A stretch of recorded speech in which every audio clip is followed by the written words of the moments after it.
To all. जैसे कि कल हमने पढ़ा था इंट्रोडक्शन ऑफ मैट्रिक्स। सो कल हमने ये पढ़ा था कि मैट्रिक्स क्या होता है। मैट्रिक्स एक तरह की अरेंजमेंट है जहाँ हम एलिमेंट्स को रोज़ और कॉलम में अरेंज करते हैं। फिर कल हमने ये पढ़ा था कि अगर किसी मैट्रिक्स में 2 रोज़ और 3 कॉलम हैं तो इसका ऑर्डर क्या होगा 2/3। मतलब कल हमने मैट्रिक्स और इसके ऑर्डर के बारे में पढ़ा था।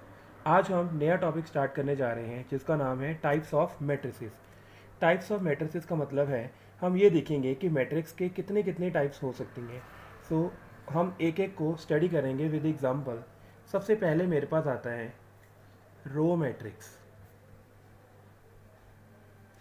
सो सबसे पहले मेरे पास डेफिनेशन आती है रो मैट्रिक्स की।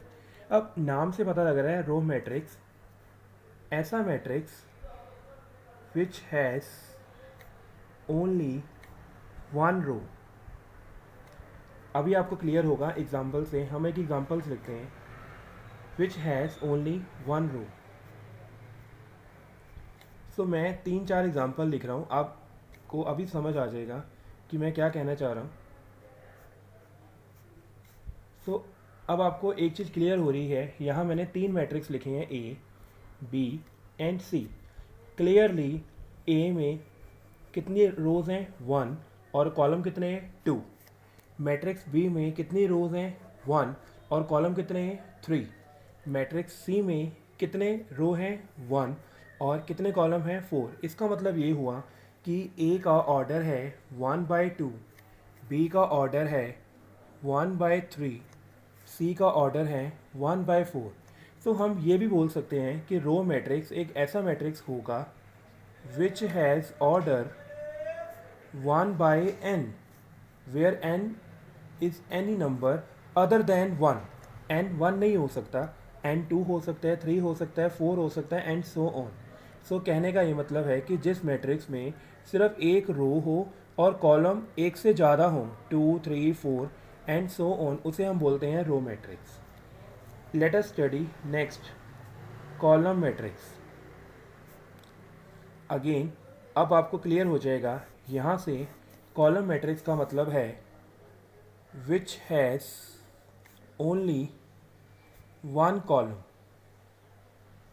Let us take another example 1 2 3. So I am writing 2 3 matrices.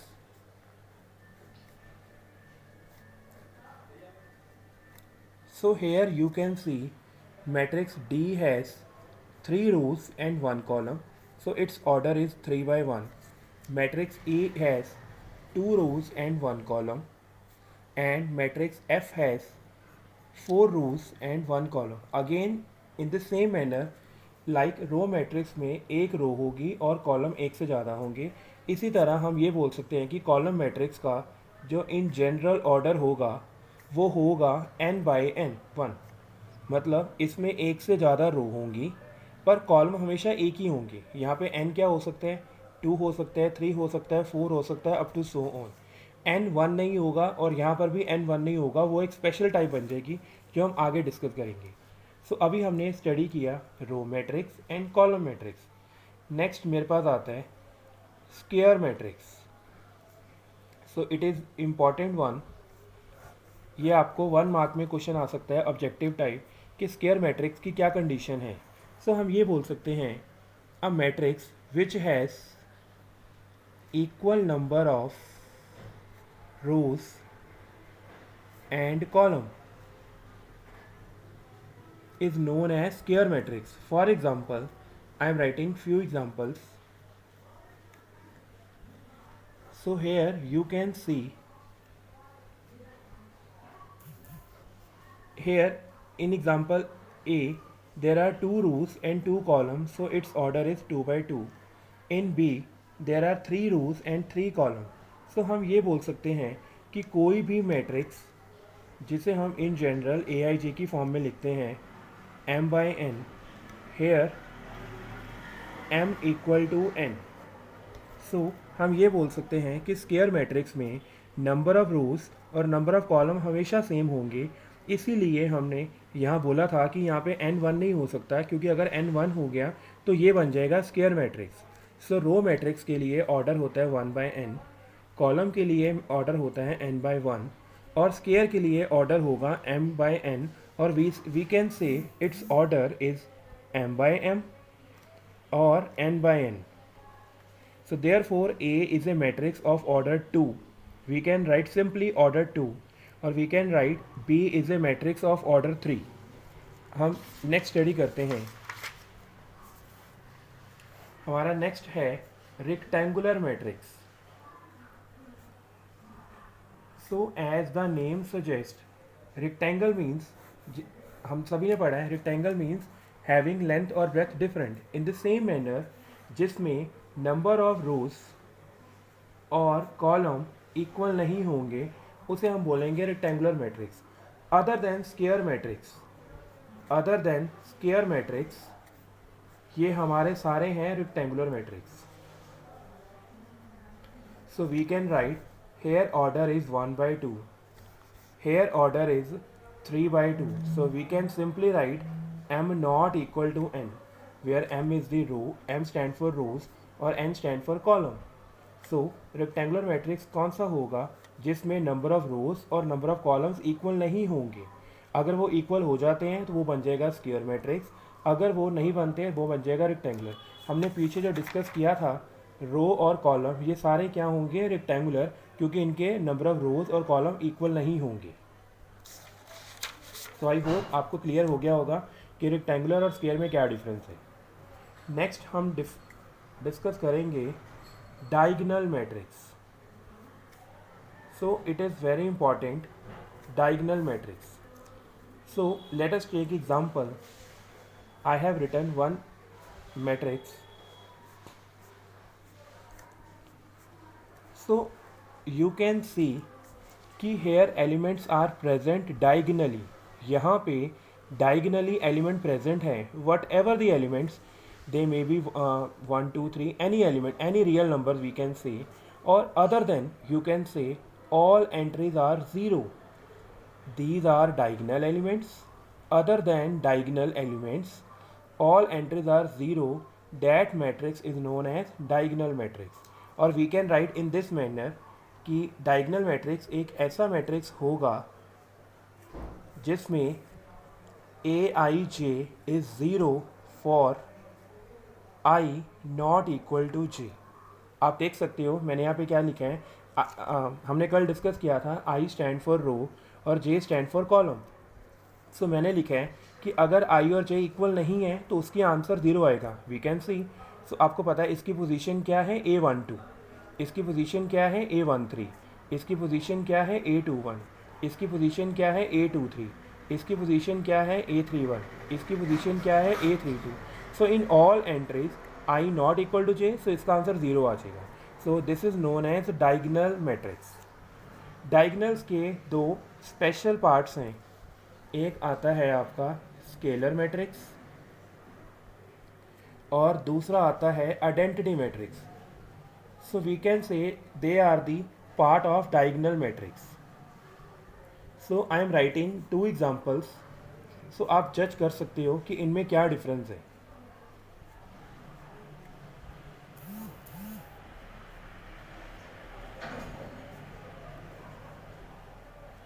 So here I am writing 2 different example. So अब मैं आपको इन तीनों में डिफरेंस क्लियर करूँगा.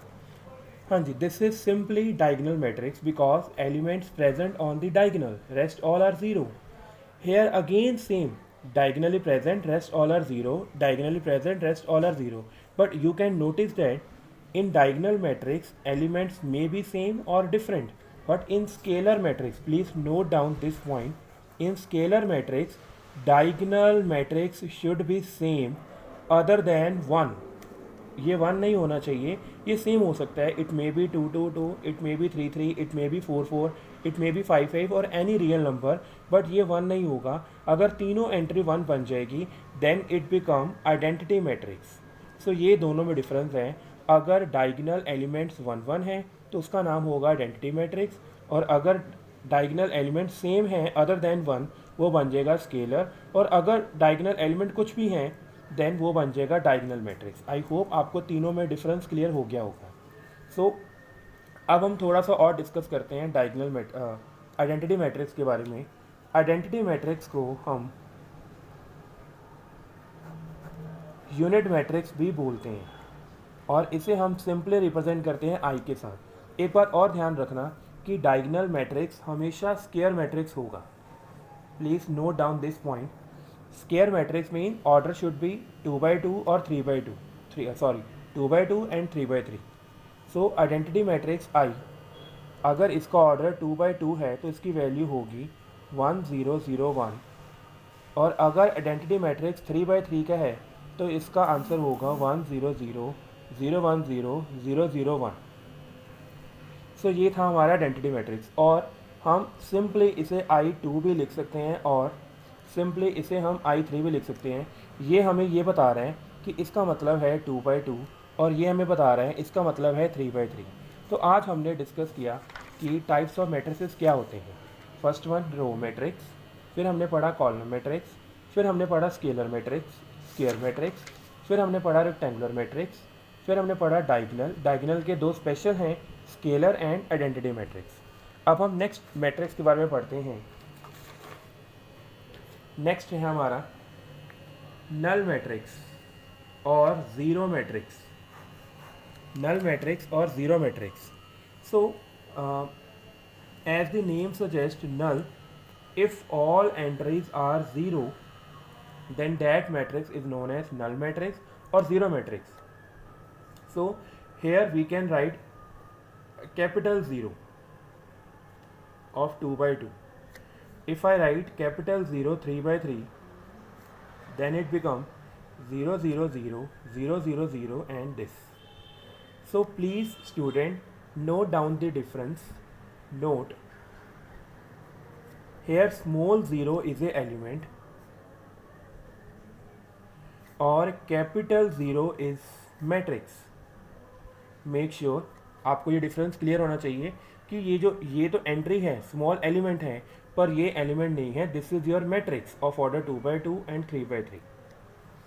नेक्स्ट ये था हमारा टाइप्स ऑफ मैट्रिक्स। इसी के अंडर एक और टॉपिक आता है, equality of matrices. Equality of matrices. अब अगेन हमारे पास दो मैट्रिक्स हैं। लेटर से ए मैट्रिक्स है ABCD, और मेरे पास अगर दो मैट्रिक्स हैं 1 2 3 4। As the name suggest equality, equality का मतलब होता है इक्वल। अगर दो मैट्रिक्स इक्वल हैं तो ये दो कंडीशंस को सेटिस्फाई करेंगे। Number 1, they are equal if and only if they have same order,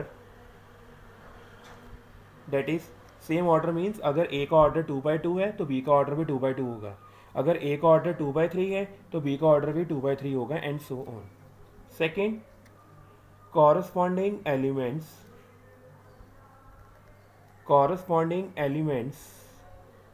of matrix A should be equal to corresponding elements of matrix B. So in above example अगर मैं बोल रहा हूँ कि A इक्वल टू B है because A का order भी है 2/2 और B का ऑर्डर भी है 2/2, इसका मतलब ये होगा कि हर कॉरस्पॉन्डिंग एलिमेंट इक्वल होगा। दैट इज अगर मैट्रिक्स A था ABCD और मैट्रिक्स B था 1 2 3 4, इसका मतलब कॉरस्पॉन्डिंग एलिमेंट का मतलब है A11 A11 के इक्वल होगा, A12 A12 के इक्वल होगा, A21 A21 के इक्वल होगा, और A22 A22 के इक्वल होगा मैट्रिक्स B के। So we can say A equal to 1, B equal to 2, C equal to 3, D equal to 4। In this way हम मैट्रिक्स के क्वेश्चन सॉल्व कर सकते हैं अगर हमें कोई भी अननोन वेरिएबल्स पूछे होंगे फाइंड करने के लिए। सो आई रिपीट दिस डेफिनेशन कि दो मैट्रिक्स कब इक्वल होंगे, अगर उनका ऑर्डर सेम होगा। ऑर्डर सेम अगर होगा तो उनका हर एक कॉरस्पॉन्डिंग एलिमेंट इक्वल होगा, यानी कि first equal to first, second equal to second, third equal to third and fourth equal to fourth. In this way you can calculate all the unknown variable. So kindly please note down these questions. Find the values of x and y. So you can solve the questions, or if you have any doubt you can write in the comment box. So I will wait for your answers. So these are three questions. Kindly solve this and reply the answers in comment box. So first question है x plus y 1 2 y 5 equal to 7 1 4 5. Find the value of x and y. In the same manner, find the x and y in this question and this question. So these are three questions. You can note down the question and you can reply the answers. Thank you very much.